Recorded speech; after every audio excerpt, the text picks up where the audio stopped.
about certain beliefs that they might have about people based on the color of their skin. And the results are shocking. There are people out there early in their careers practicing medicine who believe, for example, that Black people have thicker skin, that they don't feel pain in the same way. And so when you realize that people have those beliefs, it makes it very clear why someone would present in labor and have their pain ignored by their healthcare team, because the team doesn't actually believe that they're suffering as much as they might think if the person looked different. What we need to do as a healthcare system is stop denying the effects of racism on the care that we provide. The patients are on to us. They know this is happening. There just really isn't a point trying to pretend it doesn't happen anymore.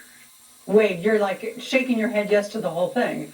I would have offered a hearty amen. And I think it is the fact that the growing diverse voices in healthcare are being heard, received by, and being responded to by other leaders within the healthcare community. When in doubt, consult the experts. It's the folks in the community who are experts on their care. And I think that the engagement of the healthcare system with the non-health system, the fact that it is now common, it was unheard of 15 years ago, but now healthcare is stationed in barbershops and in beauty salons, in church basements, in neighborhood block associations. We have the ability to restore a sense of the community and healing as principal to healthcare. And I'm really excited about the prospect of making that real for the someday grandchildren of mine who will safely arrive. And Dr. Prendergast, you're out there on the front lines. Go ahead.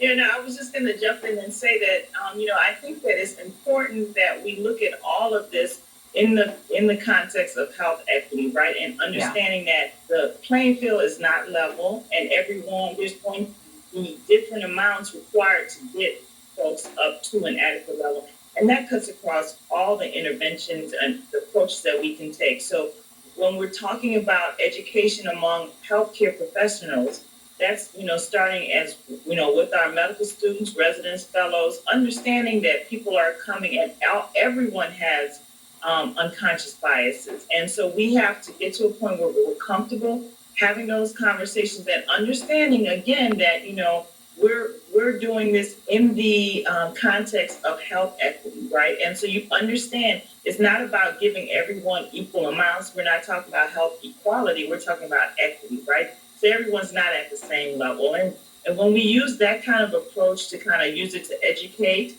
and to support, not only because there's a role for education, because this is definitely, as Dr. Aduke mentioned, a two-way street, right? So we have to be engaged with the community in finding these solutions, finding these, and they are things that are available. They are there. We just have to, you can't come with an ego. You have to humble yourself and understand that, the numbers are not being deceptive. The health disparities are getting worse.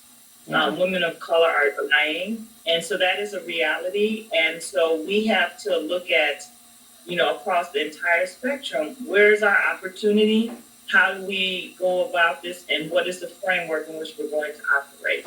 Yeah, the numbers are unquestionable and unconscionable. Dr. Adegoke, I'll let you end here. Where is the hope? I think the hope is in the fact that we are having this conversation. 10 years ago, you couldn't say openly that racism was directly affecting care for people of color. So we are at that starting point. It's not enough, but it's a good place to start. I think the next steps are, again, engaging with Black and Brown communities, really going to them, asking them what their experience has been and what they need us to do differently to provide better care. There is legislation that hopefully will come all the way through that process and provide investments in social determinants of health, investments to increase healthcare workforce diversity, doula support. We need access to care that doesn't happen just within hospital and clinic type of systems. We know that that is not adequate to take care of our population. I'm very excited to see where we go if we can just pay attention to the data and pay attention to the communities that are affected going forward. Well, it certainly is incumbent upon everyone to try to provide health equity. Doctors, thank you so much. Thank you, everyone, for being here today. And